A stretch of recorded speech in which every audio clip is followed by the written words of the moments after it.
All right. So anyway, we are here today in this series, Don't Give Up. Now, sometimes life can just crush in on us. The reason that I chose this series, and when I did, is because life is crushing in on some of you really, really hard, really difficult times, times that you never experienced before, hopefully you never experience again. And it's easy to give up. I mean, you might not give up on God, but you'll maybe give up on church or reading your Bible or prayer because you feel like it's not working. And so sometimes when we really want comfort, what we absolutely need is courage. We don't need to be, coddled. We need to be challenged.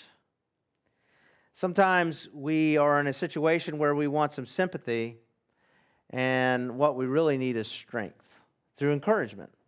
Strength. See, the book of Hebrews is about the superiority of Jesus Christ, and he keeps saying things like, don't take your eyes off Jesus. Because when life crushes in on you, it's like that piece of the puzzle that we held up in the first week. Sometimes we can't see the whole picture, so we give up. And the Hebrew writer keeps saying, fix your eyes on Jesus. It's the big theme. Jesus is supreme. We might say it this way: Jesus is better than anything you're dealing with and better than anything you're facing. Now, that's a pretty bold statement, but it is true. And when life is crushing in on you, it's hard to believe that Jesus is going to be better than that. But the Hebrew writer says it is. And as a matter of fact, as we're going to look at our theme verse in just a minute, there's a whole host of people. The Bible calls them a cloud of witnesses, like a fog bank, that are surrounding us, telling us not to give up, but to keep pressing on. And so we read this, our theme verse, throughout this series. Therefore, since we are surrounded by such a great cloud of witnesses, let us throw off everything that hinders and the sin that so easily entangles. And let us run with perseverance the race marked out for us, fixing our eyes on Jesus, the pioneer and perfecter of our faith, who, for the joy set before him, he endured the cross, scorning its shame, and sat down at the right hand of the throne of God. Consider him who endured such opposition from sinners, so that you will not grow weary and lose heart. We probably need to hear that verse about once a week. Because a lot of us throughout the week face moments where it's maybe not give up on God, but it's just like, I don't know if I can just keep up this intensity of following. It's just hard. And so we need this encouragement. There's this group of people that have gone on before us. If you haven't read the book of Hebrews, it's in the New Testament. Chapter 11 lists some of those heroes of faith. But you can look around this room, and if you know some of the people in here, you're surrounded by some living examples of heroes of faith. People who've endured such opposition, people who've endured insurmountable odds, and yet not just survived, but thrived. And so we need to get on the track, run with perseverance. Now, we're going to focus in on this one particular spot in the verse. Let us throw off everything that hinders and the sin that so easily entangles. Now, the Hebrew writer talks about this word entangle means being easily ensnared. It's easily to get tripped up by some things, which is what we're going to talk about today. And so he has these two groups, that everything that hinders and sin that is so easily something that causes us just to quit following Jesus. And so we're going to take a look at some of the most common entanglements, and this is probably the number one. At least I think it is. Throw off worry. Throw off anxiety. Well, you can call it a number of things. Stress. I can't sleep at night, right? I can't digest my food. Anxiety and worry is distress. That is apprehension of the mind. That's just got your mind. I found out about a new stress from a person that's going through cancer, not surgery, but treatments. And there's this thing they call stress exams.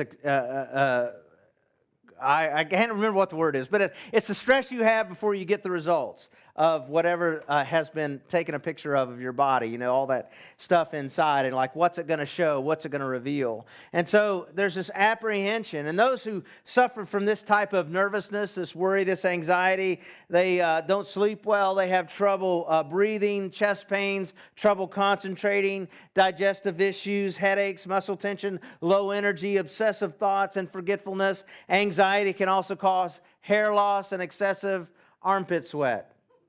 Aren't you glad you came? So we're going to be checking people for excessive anxiety. There's going to be a guy out there in the comments area. He's going to, and you're good. You can go out. If you can't, you got to stop and pray. But anyway, yeah, we're not really doing that. Although, Robert Leahy wrote a book entitled Anxiety Free. And it's amazing some of the results that are revealed in his writings, his research, that psychiatric doctors have noticed that there's this dramatic increased level in people who are suffering from stress. As a matter of fact, the amount of adults that were suffering stress in the 1950s equals the amount of children that are struggling with anxiety and worry in today's world. Recently, I had this firsthand experience where I was asked to be a speech judge at Heritage Academy, a local Christian school. And there were 13 fifth graders presenting a speech on problems that young people face today. And here's what blew me away. I had no idea that there was going to be a common thing among most of them. And that was the stress and anxiety that comes through social media, the bullying that they receive. This is the first generation that can't escape their problems. I mean, when I was a kid, we might watch television, and you might, if you were lucky, have a little AM radio that had an antenna that pulled out, right?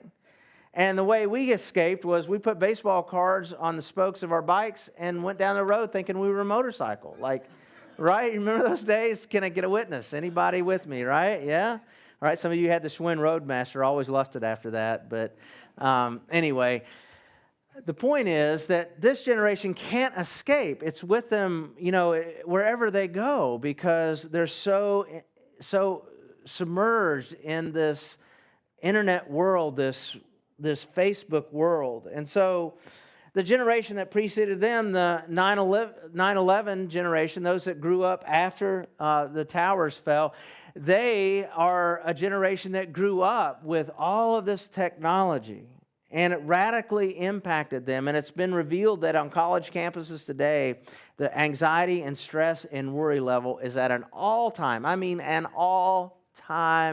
high. Now, why is that? Well, there are a lot of contributing factors to this problem, but what happened in America in the year 2006? You could get a Facebook account if you were 13 years old and had a valid email address. Then what happened in 2007? The iPhone. And smartphones and social media were hurriedly adopted by so many people, to the point to where within 3 or 4 years, I mean, it's almost commonplace. It's like, how did we live without it? Now, you parents, you grandparents, and you children and teenagers that are holding those devices somewhere in your pockets right now, and they're still on, and they're dinging in your back pocket with the latest updates. I have a couple suggestions. Go to airplane mode when you walk into church, and at least give yourself a break an hour a week from that.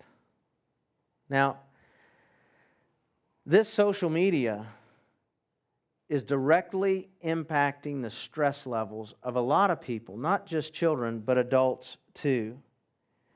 And whatever the benefits that are brought by this, and some I love because my daughters will post pictures of my grandchildren or whatever, good things, right? Whatever benefits they bring, if we don't get a handle on this, we are going to mess up another generation of kids. I'm telling you, parents, if you're not coaching your children on how to handle social media, you are doing them a disservice. Our student minister, Larry Hunt, sponsors a teaching time about helping parents understand social media and the apps that are out there and what's going on. And Larry, are you in the house? Larry, raise your hand. That's the guy with the beautiful hair. Talk to that guy. He has the latest, greatest information on this because he's dealing with our students and he knows what they're facing. And when I was talking to him about this earlier this week, he was giving me facts and stuff I didn't even know about. I didn't even know how big a problem this is. Now, we can control this, but you have to be intentional in doing so. You have to have a plan. You have to be educated about what's going on. But just to put a phone in a child's hand and say, okay, to their social media accounts is the wrong thing to do. Know what you're putting in their hands and help them learn how to deal with it because they are stressed out. Stressed out. So Amazon, they sell books online and a lot of ebooks. The Bible's online. They sell the Bible online and they record the most highlighted verses in the Bible. Also, highlighted quotes in books. Do you know what according to Amazon, you know what the most highlighted verse in the Bible is? Some of you might think John 3:16, right? Or maybe Psalms 23. Or some of you might say Romans 8:28. It's none of those. They don't even come a close second to the verse I'm about to put up on screen.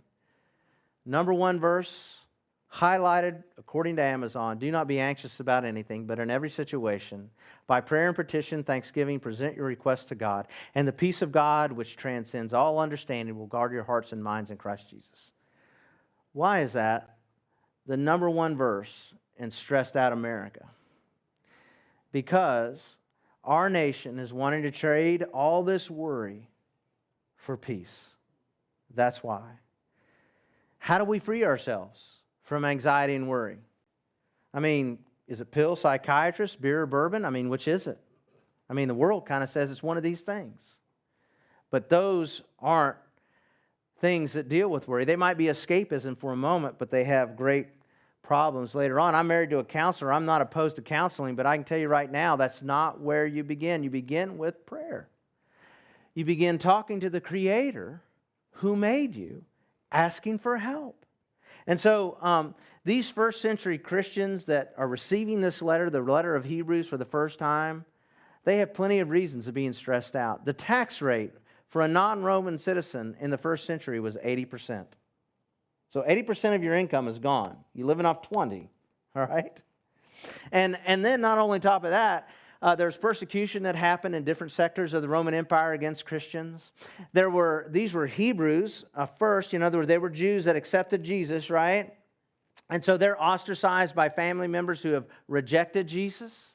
And so there's that. And then there's the personal struggles that they had, like we have. Problems in the home, problems with health, right?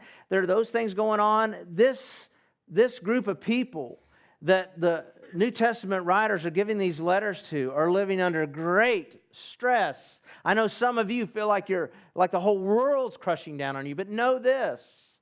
The Bible is speaking to people who are being crushed, even maybe more so than what we feel. There's another verse that talks about getting rid of anxiety. 1 Peter 5, 6 through 7. Humble yourselves, therefore, under God's mighty hand, that He might lift you up in due time. Cast all your anxiety upon Him because He cares for you. If I walk into your hospital room or you're having trouble, you're going to hear me talk about this verse because this verse speaks to my soul, speaks to where I'm at.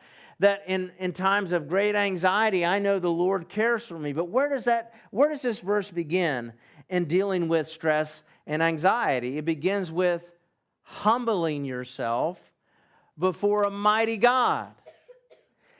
That means you physically, if you're able, get on your knees and ask for His help because He's your King and Creator and He's the one that can. Now, it might not seem like that's the easiest thing to do, but I know that if we humble ourselves, that King will come to our aid. He's promised that He will. And so there's this real pride problem in the world today. And everybody's braggadocious, and I'm bigger than you, and I'm blah, blah, blah. And the Lord says, humble yourself before me. That's where we begin our relationship.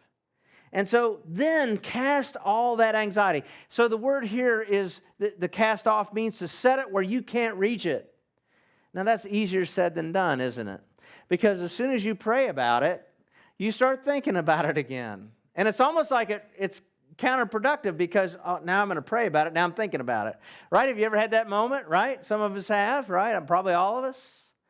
But what we do is we continue to petition God to take it away, and in time and through other processes, by that I mean fasting when you're dealing with problems, fellowship when you're dealing with problems, reading Scripture, worshiping, all of these things feed into lifting that burden off and casting it upon the Lord, because He's the only one who can actually handle it. And so this is talking about a relationship with our Creator. King David, many times in the Psalms, says, God can defeat my enemies. What's he doing? He knows he has enemies. He's already talked about that. Now he's telling his stress and anxiety about his God. So first talk to God about what you're going through. Then tell your stress and your anxiety about the God that loves you. And He can conquer that. God can rescue me from danger, David says. God can take away the guilt of my sin. We walk through life with things that we have done years ago, even asked forgiveness for, maybe even been forgiven of, and we keep carrying it around like an old suitcase. And wherever we go, we set it down right beside us. You have to set that off away from the Lord, way to the Lord where you can't reach it. It takes time. So stress and worry is an easy entanglement, a thing that trips up a lot of people. Here's another one. Throw off religion. What do I mean by religion? Religion, is throw off a system of rituals and rules that you are trying to earn your favor with God. Throw that off. Get rid of it. It's killing people. And so dead religion is destroying lives. These Hebrew people, they were letting go of that law of Moses because they found out Jesus had fulfilled the law of Moses and was superior to anything that it brought. And so in Hebrews 3:3 we read, "For Jesus has been counted worthy of more glory than Moses, as much more glory as the builder of the house has more honor than the house itself." So these Hebrew writers were tempted to return to the law, to the things that they were supposed to do. Why do we do that? Why did they want to do that? Well, it puts us back into control. If I do this, God has to love me. So I'll go to church, I'll give money, and I'll sing, and God will love me. He has to. That's why we have these rules. And that's why the Hebrew writer keeps saying Jesus is more superior. So fix your eyes on Him, fix your eyes on having a relationship with Jesus. Now, the Jews, they had all the 613 laws that comprise the Old Testament book of the law, but we have our own rules, don't we, in Christendom today, in the church today. There is the "Thus saith the Lord," read the King James Version only law. Some of you are very familiar with that. Maybe you came from a church like that. Thou shalt only sing hymns, right? Thou shalt only wear suits to church. Remember that one, right? This is the only view of creation that you can have. Thus saith the Lord, this is the only view of the end times that is permitted. There's others. Thou shalt not listen to secular music. Thou shalt not watch R-rated movies, or drink alcohol, or smoke, or chew, or run with girls that do, right? There's those, right? And then there's rules, you see, make people think that God will love them more. And God kind of loves those people less because they don't follow the rules that we all know about, right?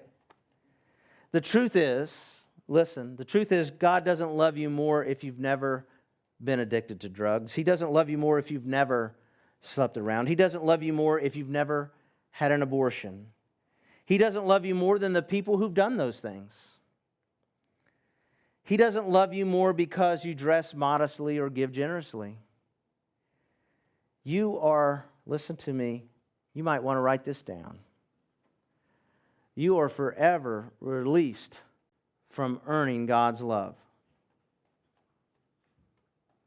You can't earn it.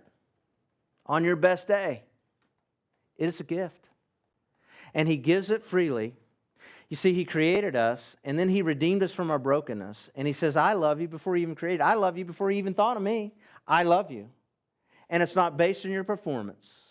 Your performance, whether it's high or low or up and to the right or down in the basement, God loves you not on how you perform, but because He created you and He redeemed you. So stop trying to earn God's love. We don't deserve it. Don't give me what I deserve. I'd like a gift. Grace. That's what I want. Don't give me what I deserve, because on my best day I can't earn God's love. I want a gift. And so you have to love Him, because He wants, His love for us is so that we might respond to love Him back, that we might love Him more than life itself, and even lay down our life for His cause, because His cause is the only cause worth laying down your life for.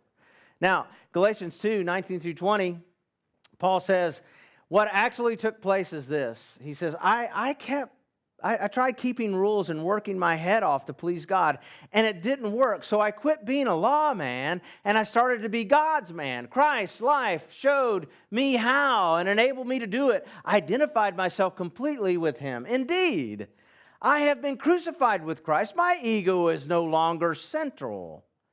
It is no longer important that I appear righteous before you, or you have your good opinion. And I am no longer driven to impress God. Christ lives in me. The life you see me living is not mine, but it is lived by faith in the Son of God who loved me and gave His life for me. Paul, it took him a while to get there, but Paul figured it out. His performance was not going to be the basis on which God loved him. And so listen to me, stop trying and start training. What do I mean by that? God already loves you, so stop trying to get His love. Start training yourself by looking at Jesus and modeling every aspect of your life with who He is. And so what I mean by that is, like, you've been entrusted with money. So nobody owns anything in here. I know we say we own a car, we own a house. No. You're entrusted with that. You get to keep it for a little while. How you manage it is God's watching that, and He's giving you boundaries on how to deal with that, right? And so whatever you have in your life, begin to be a good steward of it the way Jesus would be a good steward of it. So read the Gospels. Look how Jesus loved. Look how Jesus was generous. Look at what Jesus got mad at. Look at what Jesus got sad at. Look at what Jesus was happy about. And start modeling your life around that. And so stop trying to earn God's love and start training yourself to be in a relationship with your Creator. And that takes time. And it's just, discipleship is just involving Jesus and His teachings in every aspect of your life. How you raise your kids, how you handle life, what your purpose in life is. This is what discipleship is about. Now, another thing that trips us up are lies. So throw off lies. Fake news became a very popular term in 2017, much because of what took place on social media platforms of erroneous headlines, right? And they were circulated, and people thought that these things were actually true, but they were just, forwarded by people, and people thought they were real. So here's a couple of those. This one affected my family a little bit because of where my extended family lives. Charles Manson, here's the headline. Charles Manson to be released on parole in Johnson City, Tennessee. That's where my mom lives. Did not thrill anybody in Johnson City, Tennessee, that Charles Manson was going to be paroled in their neighborhood, right? Here's another one. Weapon-toting clowns go on a murderous rampage. Do you remember that one? I remember that one. I remember seeing that one in my feed, right? And then here's the next one that followed that. Congress passes law authorizing citizens to legally shoot and kill suspicious clowns. So I guess if you're going to have one fake news story, you might as well make another. I don't know. Do you see what I mean? These were lies, but people believed them to be truth, and they had power because it began to shape people's opinion and what people thought. And so here's the problem. When things that we believe are lies, they have the same power as truth because we give it that, right? Here's some. You'll never be good enough. You've made too many mistakes. You'll never be able to stop. God doesn't really care about you. No one really cares about you. All those are lies straight out of hell to destroy us. And so if we believe lies, we give them tremendous power because when we believe a lie to be true, we give it the same power as if it was true. Here's a few more. Let's drill down a little deeper on this. Lie number 1, you don't have what it takes. You don't have what it takes to be a Christ follower, to be a person who has the right to go to church, right? All that kind of malarkey. This also sounds this way. I don't know what I'm doing. My kids would be better off with a different parent. No matter how hard I try, it won't be good enough. And everybody would be better off without me. Those are lies that come under this umbrella of you don't have what it takes. And they cause people to quit following Jesus, give up, maybe not even start, right? And so some people blame themselves. Some people blame circumstances. I was born in this family and I can't help it. And it's a family tradition, which was completely ridiculous statement. This lie is easy to believe because we're constantly comparing ourselves to others.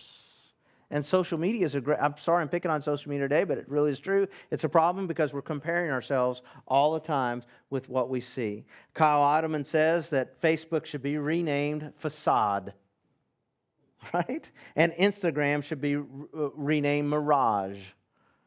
Because when, we go on vacation and we find that everybody's sitting on the beach and they're all happy and the kids are, that's the picture we take. What we don't take is that night when we went out to eat and everybody's mad and the wife gets up and walked out because you hacked off the waitress and blah, blah, blah. We don't pick that. You women, you're not putting your picture of when you first get up in the morning and just look like death warmed over. Click, post that. Now, some of you probably will do that tomorrow and I will love it. And I will like that, right? Because I'm like, they're real. You get it. You know what I mean? We're always putting up the perfect picture.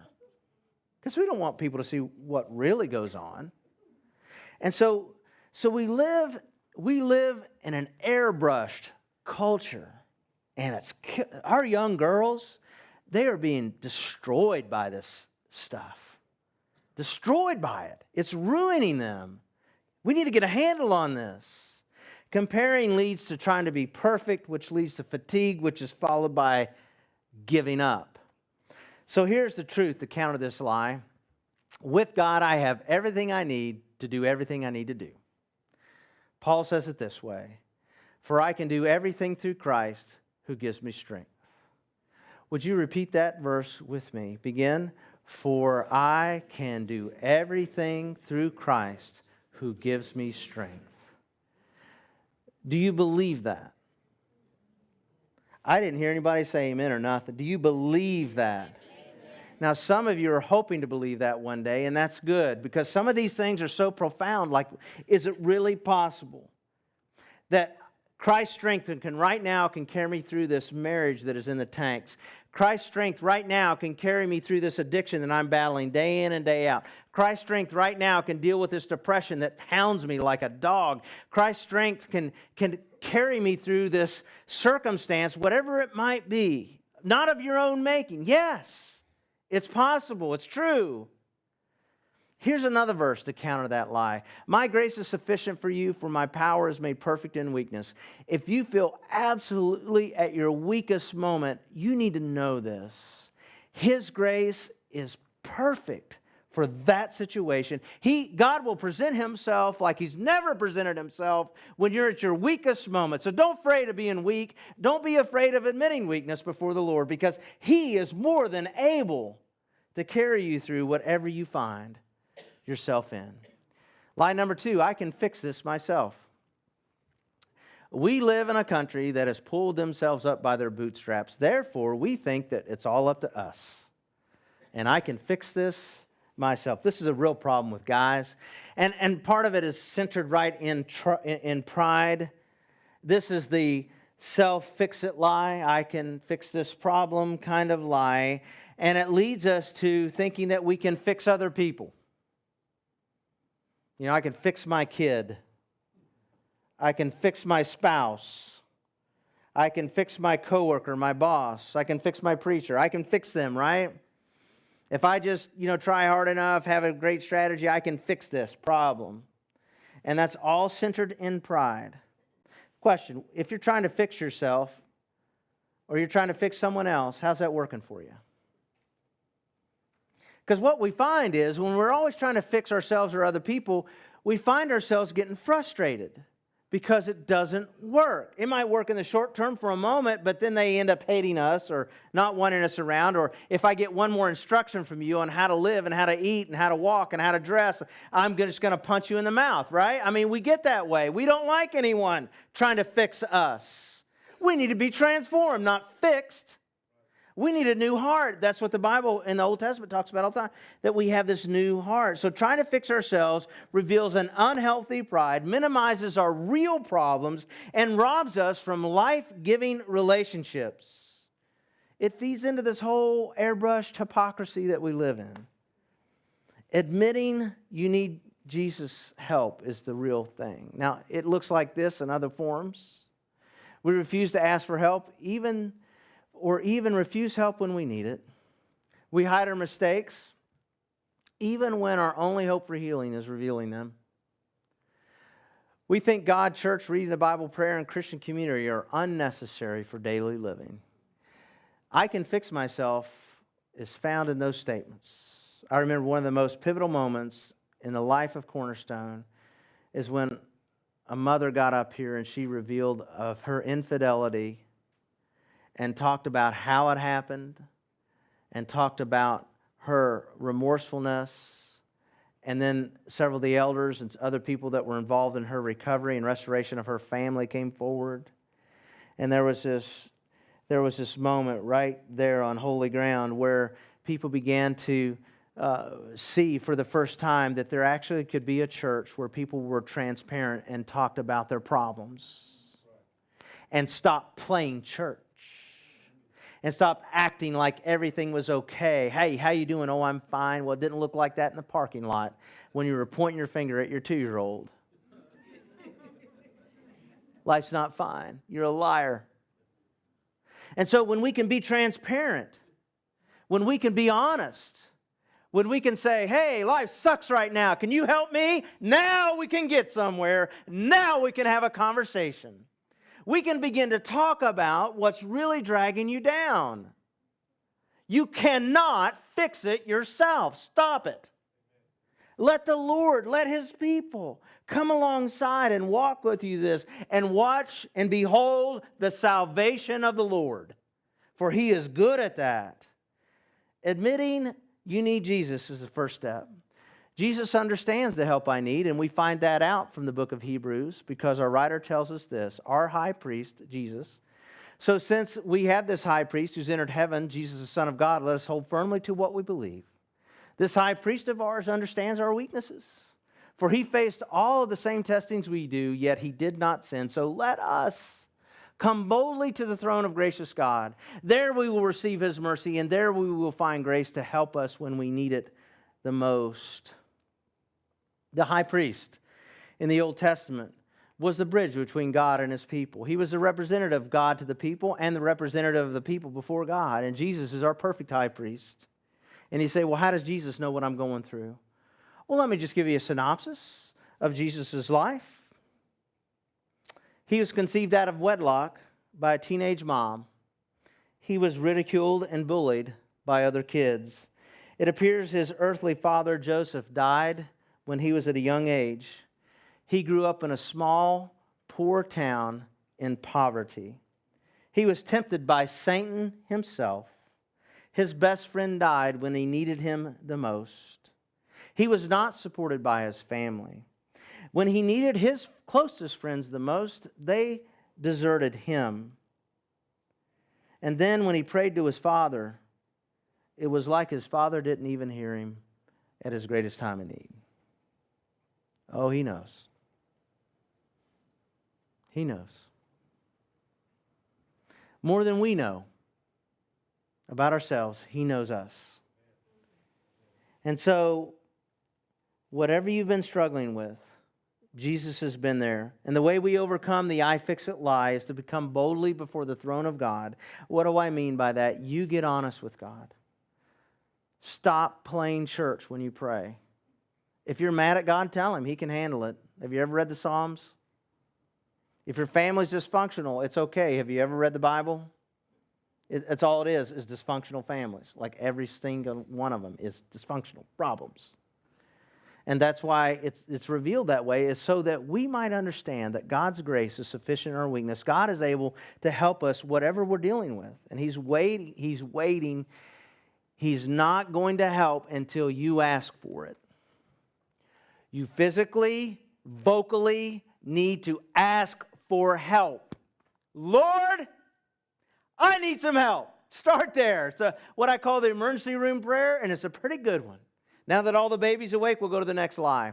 I deserve to be happy, and I hate this one. Not here, didn't happen in this area, but I remember one time when a person came to me and they said, I'm leaving my spouse because I know God wants me to be happy.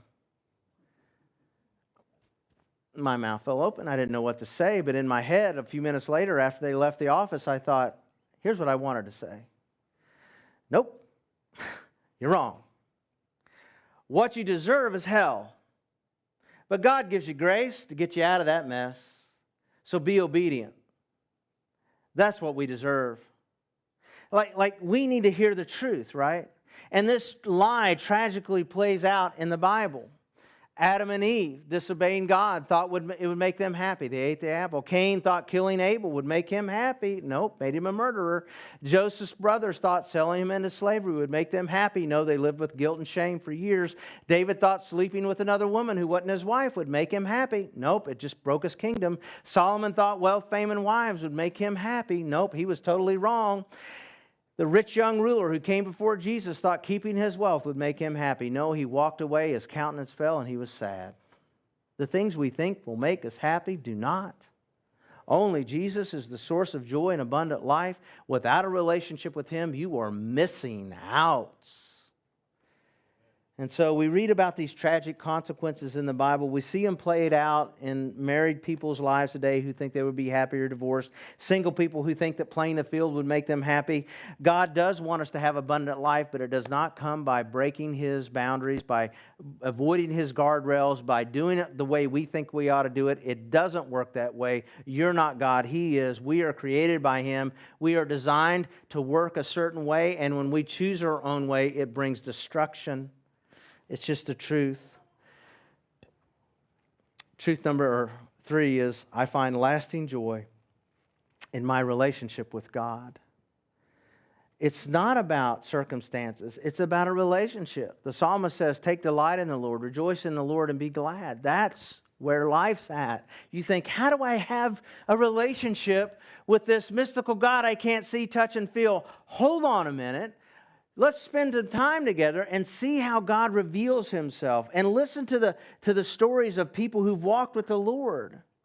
And so when we focus on temporary things, you're going to have a temporary enjoyment because circumstances change. You want to have a permanent joy, you got to focus on someone who is permanent, and that's the Lord. That's the only hope. That's the only way. God is just that narrow-minded. And so we find this internal, unending joy by having a relationship with Him. Jesus is better than anything that entangles us. Do you believe this?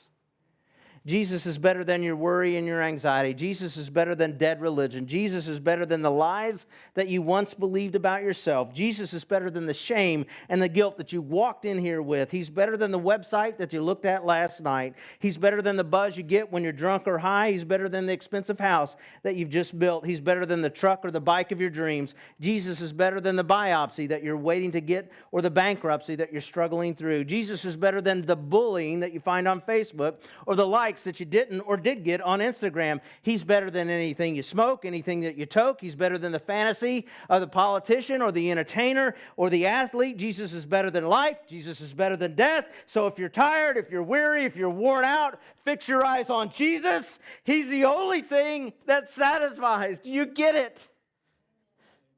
Crazy preachers who cry and spit and sweat just to get your attention, to focus on Him and not me.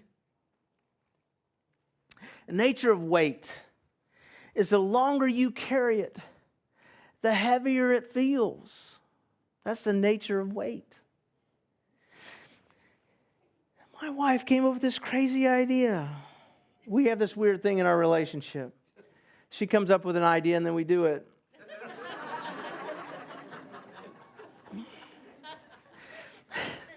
She wanted to hike the Appalachian Trail. So some of you heard part of this story. We began hiking the Appalachian Trail. Night one on top of Springer Mountain, 30 degrees. I'm laying in my sleeping bag, loving it. Next day we get up, we head out of the campground. We're hiking closely to a young man who's really struggling. He was much more fit than me, and I know that's hard to believe, but he really was. And he was hiking down this mountain, and he just stops. And there's this trail angel. Some of you don't know what I'm talking about. It's not a literal angel. It's just a person that helps hikers out in their first couple weeks of on the AT so they can not give up, right? And so this woman says, she rolls out a tarp. She says, well, if you're struggling with a heavy pack, why don't you empty it? And so he does. And he takes out the things that you would expect, sleeping bags, tents, those types of things. But then he pulls out this. I mean, not this one, but it looked just like this. What do you carry a chain for on the AT? What the world? He was carrying this chain, a logging chain, in his backpack. I mean, I was carrying food for an army, but he was carrying a chain, right? And so he's carrying this chain, and we all kind of look at him. The trail angel says, what's up with the chain? Thought I might need it. Well, if you're going to pull a Jeep out of the mud with your bare hands, I guess so, but... And here's the nature of weight. The longer you carry it, the heavier it feels. I just wondering what you brought in here today. You're still guilty about that abortion or sleeping with her or dumping him, or you're guilty about lying to your mom. Maybe you're guilty about, like, you've never even thought about tithing before the Lord because you just don't know how you're going to handle it. Maybe you feel guilty because, like, it's all show. That stuff's going to weigh you down. And every day you carry it, it gets a little bit heavier. And so here's what I'm saying. Let's just drop the chain. Let's just lay it down here today. How about getting real with God? How about taking some time to be honest before the Lord and saying, you know, I've been carrying this crap around for a long time. I'm tired of it. Lord, would you take it? And as soon as you set it down, it's going to want to jump back up on your shoulders. It's going to want to get back in that backpack, but don't you let it. And the way you don't let it happen is you keep laying it down until it finally evaporates in His grace. Would you pray with me? Thank you for joining us. You can find us on the web at cornerstonechatham.org.